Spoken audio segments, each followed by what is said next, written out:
네, 안녕하세요. 마주스키입니다. 자, 시장을 보고 이번 주 마무리 좀 하고 다음 주에 좀 제 눈에 띄었던 종목들도 이야기를 한번 해보도록 할게요. 자, 먼저 이 코스닥을 차트를 보고 있으신데요. 지금 상승폭이 대단합니다. 대단해요. 야, 이게 어떻게 이렇게 쉬지도 않고 계속적으로 올라올 수 있는지 저도 처음 보는 모양이기도 하고, 그리고 더불어서 걱정도 많이 돼요. 어떤 부분이냐면 차트가 이런 식으로 계속 올라오면 이게 지금 최근에 신규 계좌 개설하고 들어온 개인 투자자가 굉장히 많은데 신용 물량도 지금 엄청나게 쌓여 있고 계속적으로 거의 뭐 광기에 가까운 매매를 하고 있거든요. 많은 사람들이 인버스 같은 경우는 2조 가까이 들어가 있고 자금들이, 그리고 그 외에 다른 종목들도 개미들이, 개인 투자자들이 굉장히 큰 금액으로 지금 인생을 걸고 있단 말이죠.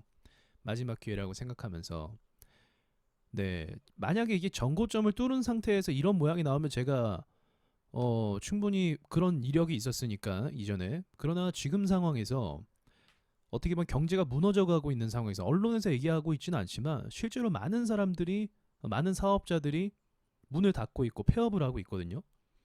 이런 상황에서 이 코스닥이라는 허상이죠. 결국 코스닥 상장돼 있는 종목들을 보시면 실제로 시장을 점유해서 그 사업을 만들어내서 수익을 창출하는 구조가 아니라 바이오주 위주로 상승을 했기 때문에 무조건 거품이고 허상이라는 겁니다. 근데 이게 제가 보지도 못한 만큼의 상승으로 계속적으로 끌고 갔다라는 거죠. 어떻게 보면 개인들의 승리라고 볼 수도 있는 것 같아요. 이 정도 됐으면 이제 개인들도 충분히 돈을 벌었을 거고 이 주식시장에 대한 맛을 봤을 겁니다. 근데 제가 위험하다라고 얘기한 건 뭐냐면 이렇게 쉽게 수익을 굉장히 쉽게 내잖아요. 지금 상황에서. 종목이 조정을 안 받아요. 전체적으로 종목들이 반등이 막 계속 나오고, 좀만 버티면은, 일주일만 버티면 막 반등 나오고 수익 나오고 물 타면 그 나오고, 이게 훈련이 되고 있다라는 거죠. 물 타는 거, 그리고 존버하면 이긴다. 이 마인드가 많은 지금 개인 투자자들을 시장에서 유입시켰는데 그 투자자들이 학습이 그렇게 된 거예요. 그러니까 저는 그 부분이 굉장히 위험하다라는 거죠. 조정을 받으면서 때로는 깊게 눌리면서 조정이 일주일, 열흘 이렇게 가기도 해야 되거든요.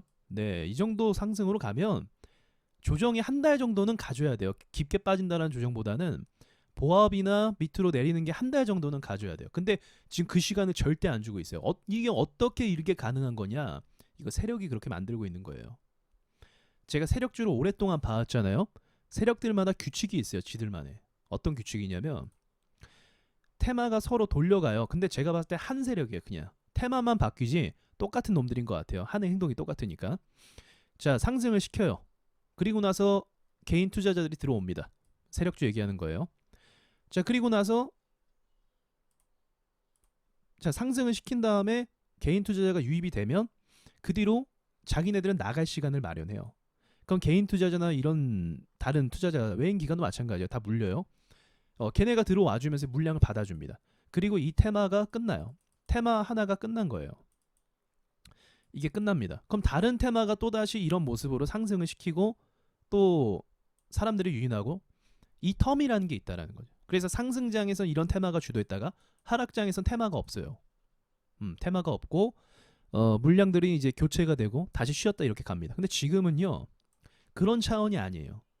매일매일 테마가 바뀌어요. 매일매일 테마가 바뀌어서 매수할 수 있을 만한 어떤 재료들이 굉장히 많아요. 정부 정책 관련된 거, 뉴딜, 한국판 뉴딜, 뭐 그런 얘기도 하죠.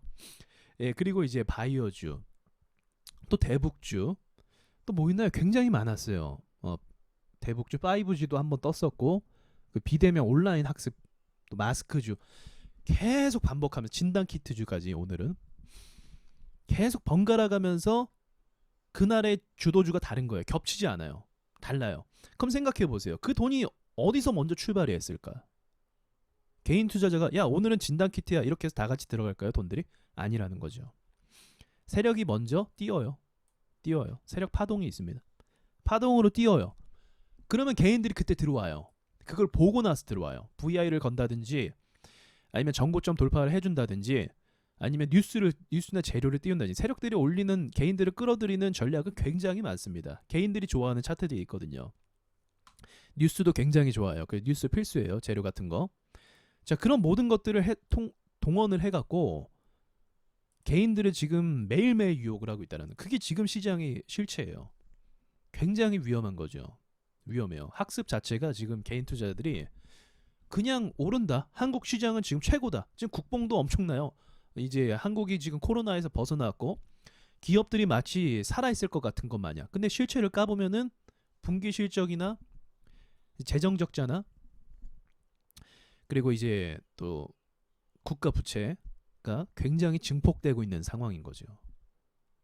예, 암울해요. 사실은 암울한데 증시만 마치 모든 것을 다 역전시킬 것 같은 흐름으로 가고 있습니다. 증시가 이렇게 오르면 어떤 효과가 생기냐면 부동산도 살아나요. 왜 부동산이 살아나냐? 증시가 오르는 게 기업이 좋아질 거라는 그 전제 조건이 되기 때문에, 그 전제로 가기 때문에 그 뒤로 많은 사람들이 앞으로 기업이 좋아질 거니까 이제 이 위기나 이런 거 생각하지 말고 다시 부동산을 사자라고 해서 부동산까지 좋아져요. 같이 가요. 부동산이랑. 근데 중요한 건 부동산 차트 한번 흔들렸습니다. 부동산도 지금 한 마이너스 10% 이상 빠졌었어요. 상투권에서. 네, 그 전고점까지 갈 수는 있을 거라고 전 보고 있는데 부동산 역시도. 근데 우리 현실을 직시해야 돼요. 부동산이 3년 안에 2배 뛰었습니다. 그렇게 오를 자산이 아니에요. 부동산 자산은 부동이잖아요. 움직이지 않는 자산이에요. 무겁고 비싸요. 그렇게 빠른 속도로 값이 상승할 수가 없는 자산입니다. 그리고 부동산 자산의 문제, 다음 강의 때 한번 다뤄볼게요. 자, 부동산은요.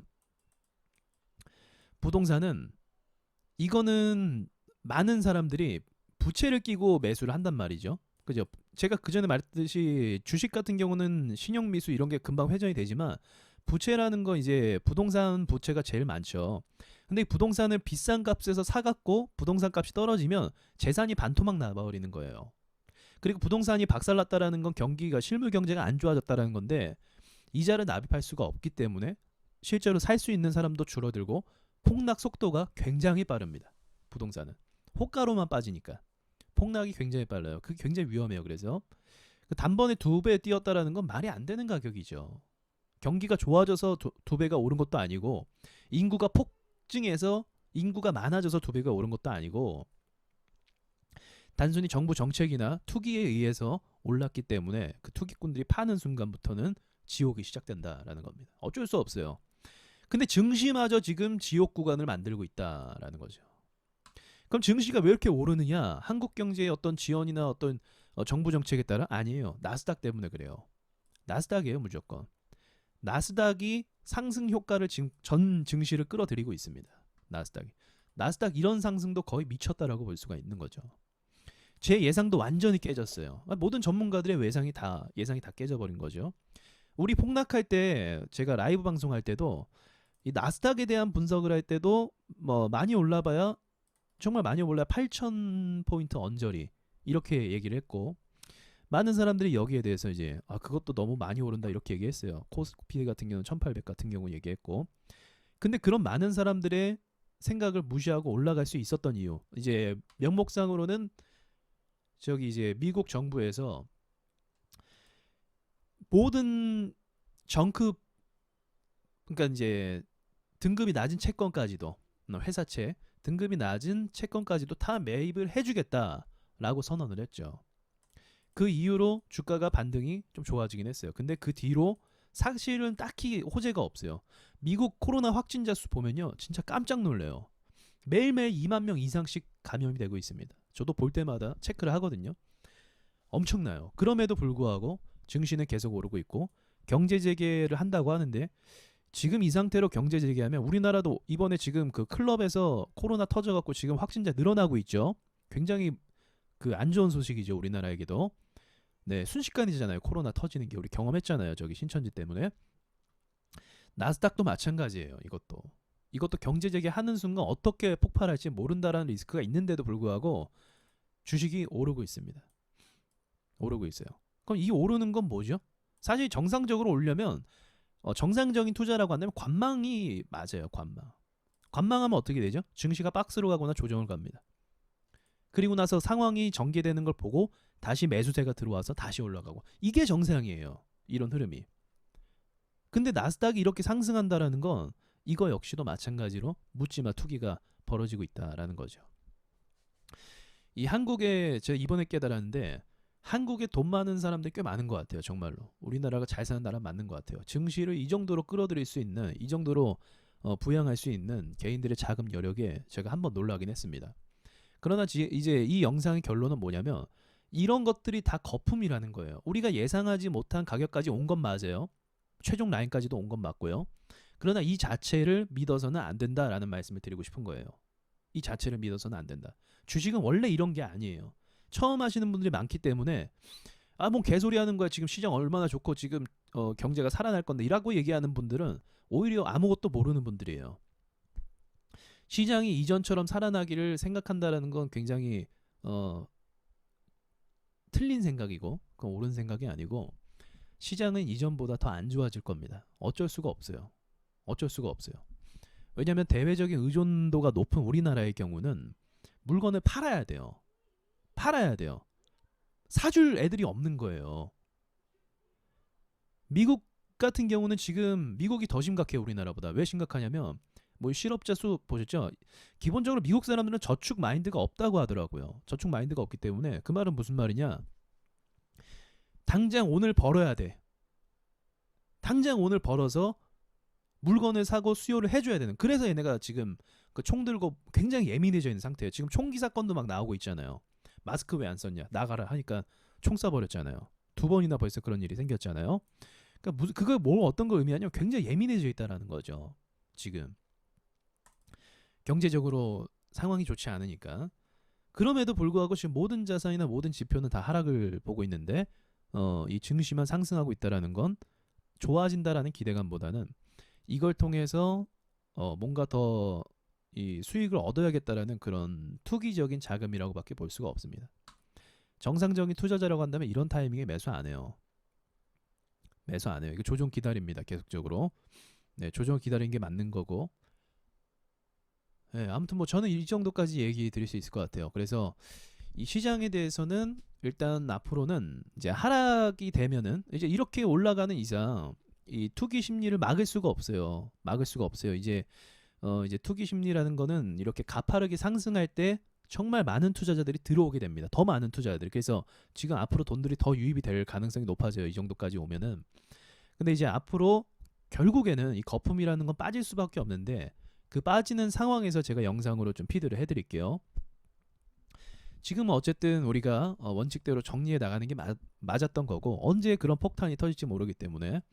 그리고 이제 경제 재개를 한다고 했는데, 경제 재개 이후에 또 코로나로 인한 어떤 여파나 리스크가 또 발생할지 모른다라는 점. 그리고 미국 같은 경우는 내수 시장이거든요. 80% 이상이 내수 시장인데, 그렇다라는 거는 이제 미국 사람들이 지금 실직률이 굉장히 높잖아요. 그 말은 즉슨 우리나라가 물건을 팔아야 될 이 대상. 우리가 서브프라임 사태 때 왜 힘들었냐면, 미국의 중산층 이하 이제 서민층까지도 문제가 생겼던 거예요. 그래서 우리나라 물건을 사줄 수가 없었던 겁니다. 우리나라가 물건을 팔아요. 그래서 우리나라 공장도 가동이 중지돼. 지금이 그 상태예요. 얘네가 셧다운 되니까 우리나라 공장도 움직일 수가 없는 거예요. 일거리가 없는 거죠. 그 데미지가 누적이 된다라는 거죠. 문을 닫을 기업이 또 생길 수도 있다라는 거고, 얘네도 똑같아요. 근데 미국 애들도 지금 상태가 안 좋기 때문에 경제적으로 얘네가 좀 리스크가 굉장히 큰 상황입니다. 언제 문을 닫을지 모르는. 더군다나 이제 미국이 정크 펀드까지 다 매입하겠다고 했죠. 그거가 오히려 큰 독이 될 수 있어요. 정말 큰 독이 될 수 있습니다. 미국 셰일 가격이 중요한데, 이제 셰일 오일 가격이 중요한데, 오일 가격이 40 이상으로 유지를 못 해주잖아요. 1년 6개월이나 1년 정도를.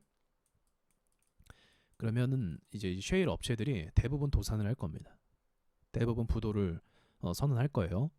그렇게 되면 미국이 사주겠다라고 했던 그 회사채가 휴지 조각돼서 날아가는 거예요.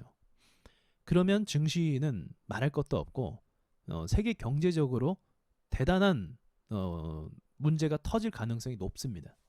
그래서 오일 가격도 그래서 제가 계속 보고 있는 거예요.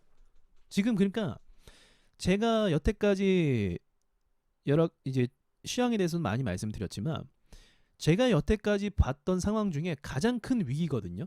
가장 역대급이에요. 역대급. 실제로 문제가 발생해서 회사가 문을 닫고 있으니까.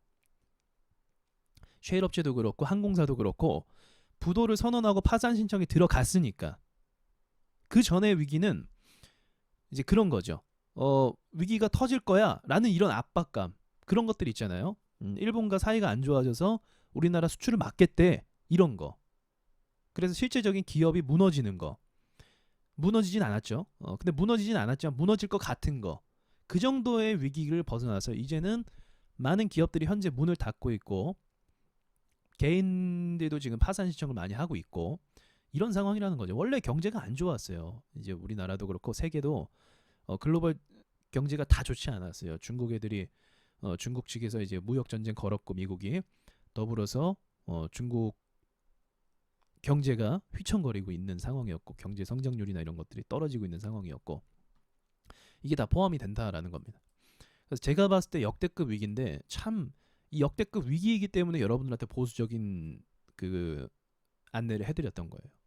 이런 상황에서 베팅하지 마라 라고 말씀드렸던 거고 베팅을 하더라도 밀릴 때 해라 라는 거죠. 근데 지금은 상승하는 것이 정말 막연한 투자가 아닐 수가 없다라는 거죠. 막연한 투자. 그래서 이 부분에 대해서 결국은 이 부분에서 조심하시고 결국은 실물 경제를 반영합니다. 증시라는 거. 그거는 변치 않아요. 그게 가치 투자잖아요, 여러분들. 그죠? 결국은 그 회사의 가치를 반영한다. 차트나 가격이나 반영하게 된다. 그래서 그 시장을 믿고 기다리는 거죠. 지금은 반대예요. 반대. 이제 회사의 매출이 늘어난 게 아니라 이제 회사의 매출이 줄어들고 있기 때문에 그 상황을 시장이 결국 반영을 할 것이다. 그래서 증시라는 건 지금 상황에서 신뢰하기가 어렵다라는 거죠. 자, 마지막으로 맞추면서 종목 보기로 했지. 지금 가격이 끝자락이 맞아요. 근데 진짜 기가 막힌 건 뭔지 아세요? 이제 여기서 밀려야 돼요. 저항이니까. 진짜 기가 막힌 건 이 코스닥도 끝자락에 와 있고 코스피도 끝자락에 와 있어요. 똑같이 2000 살짝 밑에 2000 살짝 밑이에요. 동시적으로 증시가 같이 움직이고 있어요. 우리나라 코스피와 나스닥이 같이 가고 있어요. 같이. 이거 우연이라 보기엔 좀 어렵죠. 그죠? 우연이라 보기 어렵고 전체적으로 주가를 관리한다라고 볼 수밖에 없어요. 같이 움직이고 있습니다. 아무리 추종을 해도 그렇지 이 추종을 해도 좀 먼저 튀어나갈 수도 있고 또는 먼저 조정받을 수도 있거든요. 추종을 해도. 근데 우리 얼마 전에 그 김정은 리스크 있었잖아요. 김정은이 죽었네 마네 하면서 결국 알 수 없는 부분인데 진짜 죽었을 수도 있어요.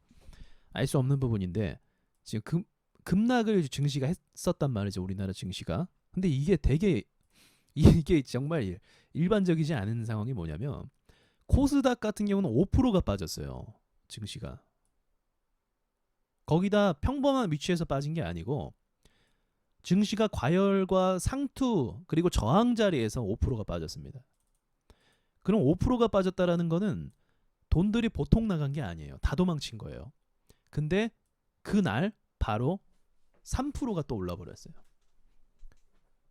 상투에서 이런 상황은 잘 일어나지 않아요. 왜냐하면 이런 상황이 오히려 일어나면 그동안 수익 봤던 사람들이 싹 나가기 때문에 5% 추가적으로 3% 정도 더 밀려요.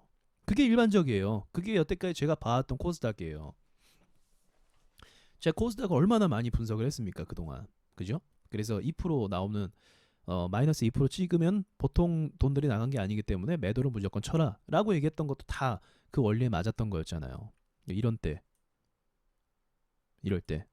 다 매도 신호다 라고 말씀드렸던 거. 근데 이번 상승장에는 그게 하나도 안 먹혔어요. 기가 막히게 안 먹혔어요. 데드 신호가 3번 나왔습니다. 조정받아야 신호. 그 3번 다 통과했어요. 우연이 아니겠죠. 네, 우연이 아니에요. 80% 이상의 조정 신호가 왔는데 그거를 기가 막히게 다 통과해서 지금 이 모양을 만들고 있다는 거죠. 뭔가 굉장히 급해 보여요. 굉장히 급해 보이고 아무리 나스닥을 추종한다고 해도 나스닥 조정받았거든요. 근데 코스닥은 조정받지 않고 계속 가고 있어요. 그러니까 이런 걸 봤을 때 이 타이밍, 이 템포를 맞추고 있다라는 생각을 지울 수가 없다는 거죠. 이해되시죠? 기가 막히게 이 타이밍에 딱 최종 저항이거든요. 여기 지금 이 나스닥도 제가 보고 있는 마지막 저항이에요. 코스피도 제가 보고 있는 마지막 저항까지 도달하고 있어요. 코스닥도 마찬가지야. 코스닥은 솔직히 여기까지 예상 못했어요. 코스닥은 670까지 예상했어요. 오늘 뚫고 올라갔죠. 12포인트나 더.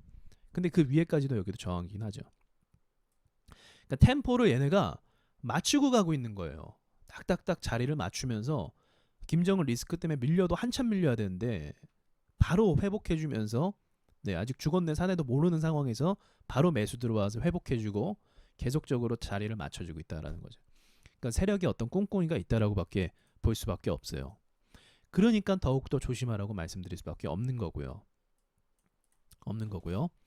그리고 개별 종목을 이제 볼게요. 이제 증시는 여기까지만 얘기할게요. 이제 증시에 대해서는 앞으로 지금 최종 저항이라는 거 말씀드렸으니까 이 위로 상승할 경우에는 시나리오가 많이 바뀌게 돼요. 이 위로 상승할 경우에는 이제 시나리오가 많이 바뀌게 됩니다. 정말 마지막으로 중요한 어떤 의미 있는 가격대를 돌파해주거나 거기를 잡아준다라는 거는 다른 의미가 있는 거예요. 그래서 그거는 제가 좀 나중에 시간이 지나서 상황이 전개되는 걸 보고 말씀을 드리도록 할게요. 일단은 여기까지 진행이 됐다라는 거. 자, 개별 종목 볼게요. 자, 시장이 이렇다 보니까 지금 종목들도 미쳤어요. 지금 장난 아니에요. 종목들도 야 역대 이런 이거 완전 그냥 초등학생이 그냥 이거 어버버하면서 매수해도 지금 막 떼부자 될 수 있는 그런 시장이 만들어졌다는 거. 이거 상상이나 했겠습니까 우리가? 그죠? 그다음 한번 얘기를 해보고 넘어갈게요.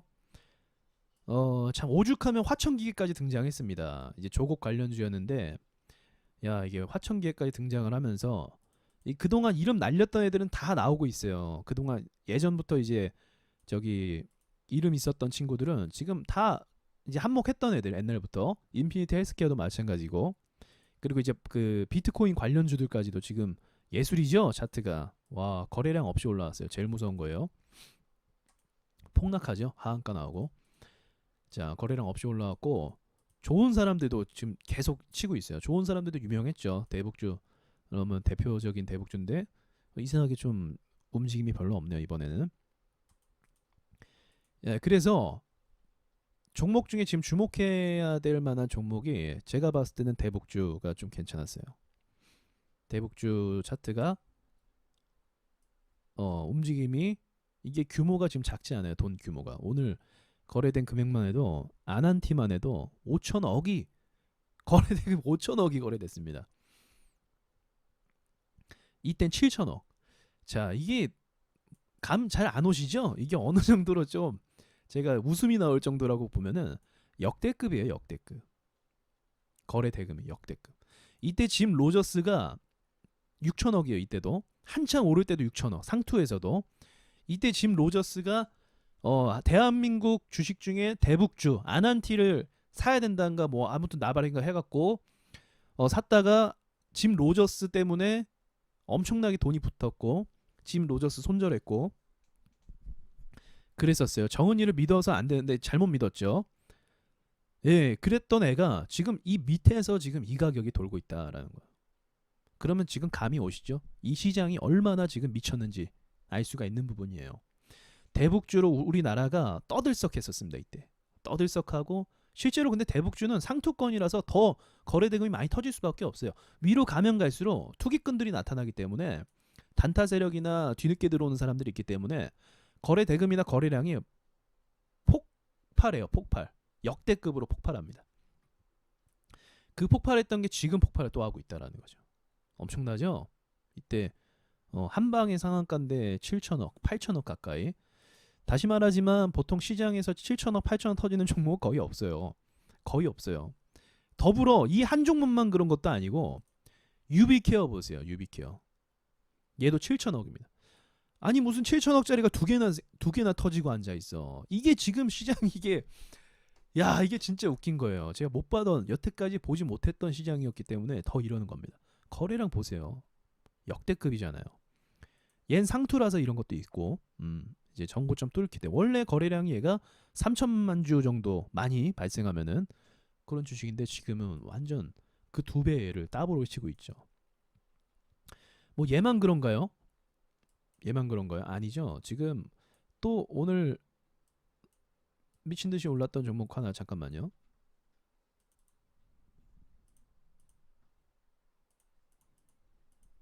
또 오늘 진단키트주 EDGC도 3천억 원 거래 대금이 할 말이 없네요, 진짜. 시젠도 살짝 올랐네요. 진단키트 관련주라서. 비트컴퓨터도 후발주인데 2천억 원이에요. 얘가 이제 유비케어가 대장이고 제가 봤을 때 비트컴퓨터는 후속인데 2천억 원입니다.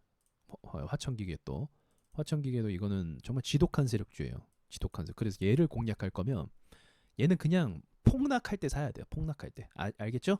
얘 그냥 사면 안 돼요. 막 얘는 폭락할 때 사야 돼. 폭락할 때. 뭐 이렇게 롱바디 음봉 이런 거 터질 때 사야 돼요.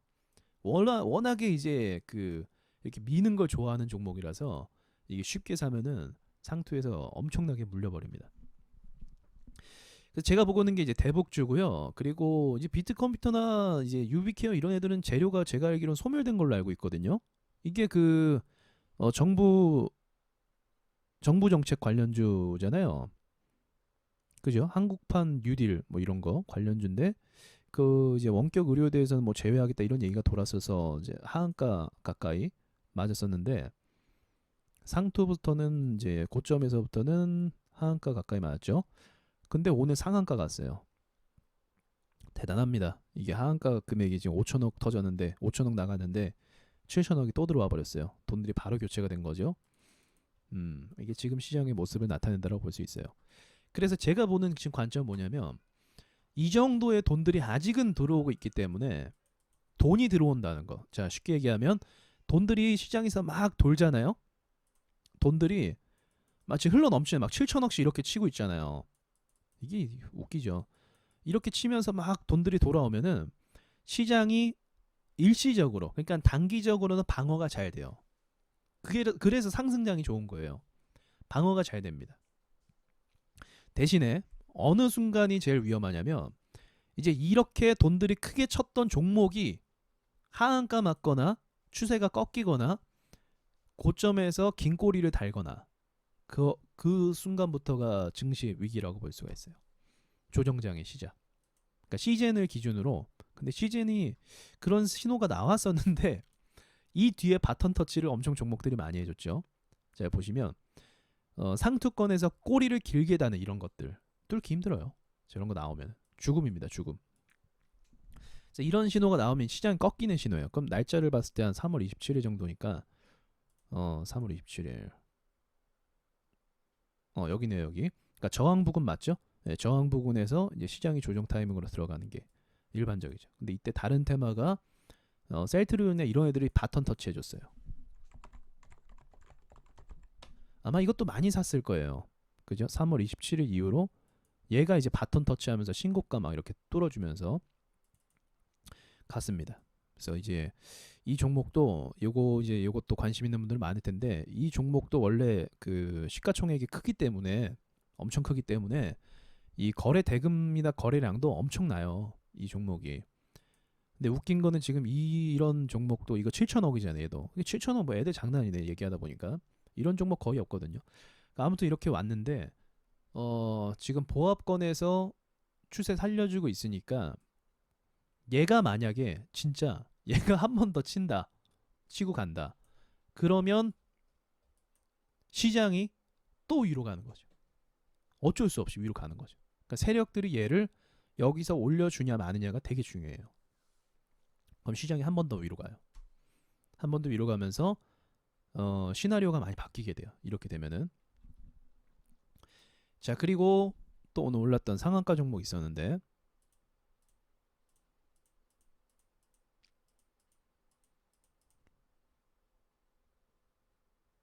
15만 원짜리 여기 있네요. 메디톡스. 상한가는 아니었구나. 자, 이 종목도 보세요. 그러니까 이것도 보실 필요가 있어요. 얘도 오늘 거래 대금 3천억 역대급 거래량이죠. 자, 보시면 얘가 상한가나 뭐 급등 잘 안 나오는 종목이에요. 왜냐면 주당 가격이 40만 원 막 비싸니까. 비싸잖아요, 주식이. 움직임이. 코스닥 150. 근데 이런 종목이 하한가 이게 쭉 차트가 죽으면서 15만 원까지 10만 원까지 갔다가 거래량이 지금 역대급으로 터지고 있는 거예요. 또 이 정도로 거래량이 터진 적이 없습니다. 없어요. 뭘 의미할까요? 이런 차트에서 물량 교체를 의미하죠. 마지막으로 상승시켜서 이제 물량을 많이 넘기려는 의도가 보입니다. 이런 차트들은. 이것도 뭐 어쨌든 3천억 원이라는 돈이 또 막 들어왔기 때문에 상승만 하면, 제가 봤을 때 상승만 하면 지금 주식 가는 사람들이 돈을 다 들고 와서 다 때려 박는 것 같아요. 묻지마 매수로 막 때려 박는 것 같아요. 그래서 지금 이런 시장이다. 삼청단제약도 이것도 짚고 넘어가야겠네요. 자, 삼청단제약도 오늘 움직임 좋았어요. 거래대금 1,000억 원. 1,000억 원이 이제는 뭐 그냥 100억 원 같기도 하네요. 자, 1,000억 원이란 금액이 들어왔는데 이 정도 상승을 보였다라는 거죠. 그러니까 제 말의 요지는 지금 시장을 봤을 때 돈들의 규모가 이게 멈추질 않아요. 멈추지 않는다라는 건 시장에 긍정적이긴 해요. 멈추지 않는다라는 거. 그만큼 유입되고 있는 돈들이 많기 때문에, 이게 생각해 보세요. 돈들이 지금 막 1,000억 원 이상 들어왔잖아요. 그죠? 그럼 이 돈이 내일 갑자기 이만큼 들어오던 돈이 내일 갑자기 100억이 들어올 수 있을까요? 이해되시죠? 무슨 말인지? 그게 안 되죠. 이렇게 될 수 없어요. 내일 줄어봐야 700억 이렇게 돼요. 그럼 줄어드는 속도가 점점 줄어들겠죠. 700억, 600. 왜냐면 주식하는 사람 많으니까. 500 이런 식으로. 그럼 이게 줄어드는 시간, 또 오르는 시간도 있을 거예요. 이 시간 때문에 시장이 방어가 돼요. 그래서 지금까지는 주가가 밀려도 반등이 잘 나와서 우리가 수익을 볼 수 있는, 단타로 수익을 볼 수 있는 구간들이 생기게 될 수밖에 없다라는 거죠. 참 아이러니하죠. 참 경제 전망은 좋지 않은데 이러한 상황을 통해서 시장이 더 단타로 우리가 매수할 수 있는 종목들이 더 많아졌다라는 건 참 아이러니한 상황이 아닐 수가 없습니다. 아무튼 지금 상황이 이래요. 네, 이런 부분은 아마 예상을 많이 못했을 거예요. 어떤 사람도 네, 이런 상황까지 되리라고는 예상을 많이 못했을 겁니다. 이렇게 박살난 차트가 상승을 저런 식으로 해줘. 신저가 막 다 찍고 있었는데 금융위기 차트가 다 만들어졌었거든요. 근데 그런데도 불구하고 매수를 계속 끌어당기면서 이제 대한민국의, 어떻게 보면 대한민국의 모든 사람들의 돈들을 주식시장으로 끌고 오는, 비트코인처럼 그런 그림이 완성됐다라는 거죠. 그리고 더 많은 사람들이 들어오고 수익을 주면서, 도박 그런 거 있잖아요. 도박도 수익을 쉽게 주면은 판을 짤 때 이 사람이 베팅을 더 크게 하잖아요. 수익 본 맛이 있기 때문에. 똑같아요, 이 심리가. 결과적으로는 이 개인들이 모든 거 다 이 물량들을 받게 될 겁니다. 개인들은 차트를 볼 줄 모르거든요. 자, 여러분 수고하셨고요. 한 주 또 마감 됐고 다음 주도 또 즐거운 마음으로 시장을 맞이해 보도록 하죠. 마치겠습니다.